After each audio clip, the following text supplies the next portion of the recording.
Good morning to all. നമ്മൾ ഇന്ന് ഈ വീഡിയോയിൽ ഡിസ്കസ് ചെയ്യുന്നത് +2 ഫിസിക്സ് ടെക്സ്റ്റ് ബുക്കിലെ 3ാമത്തെ ചാപ്റ്ററായ കറണ്ട് ഇലക്ട്രിസിറ്റി എന്നതിലെ 6ാമത്തെ എക്സസൈസ് ക്വസ്റ്റ്യൻ ആണ്. ക്വസ്റ്റ്യൻ ഇതാണ്: a negligibly small current is passing through a wire of length 15 metre and uniform cross section 6 × 10⁻⁻7 metre square and its resistance is measured to be 5 ohm. What is the resistivity of the material at the temperature of the experiment?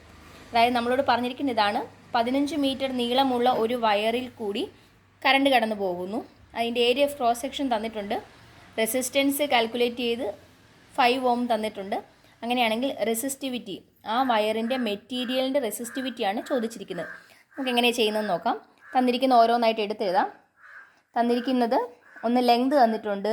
L is equal to 15 metre, 15 metre. Area of cross section A ഉപയോഗിച്ച് represent ചെയ്യും. 6 × 10⁻⁻7.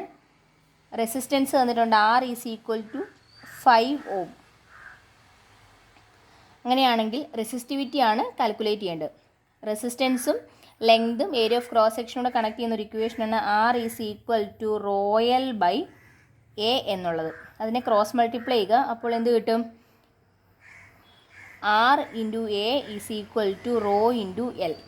അതിൽ നിന്നും റോയാണ് നമുക്ക് calculate ചെയ്യേണ്ടത്. So റോയുടെ equation എഴുതുക. Rho is equal to എന്ത് വരും? എല്ലിനെ ഇപ്പുറത്തെ സൈഡിലേക്ക് കൊണ്ടുവരിക. എൽ ഇവിടെ മൾട്ടിപ്ലൈ ചെയ്തേക്കുവാണ്, ഇങ്ങോട്ട് വരുമ്പോൾ ഡിവൈഡ് ചെയ്യണം. സോ RA/L എന്ന് കിട്ടി. ആറിൻ്റെ സ്ഥാനത്ത് എന്ത് കൊടുക്കാം?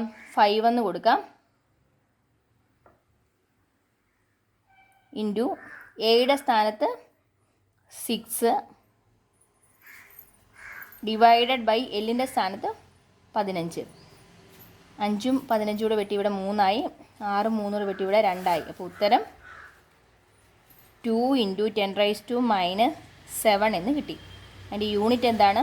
റെസിസ്റ്റിവിറ്റിയാണ്. റെസിസ്റ്റിവിറ്റിയുടെ യൂണിറ്റ് ഓം മീറ്റർ.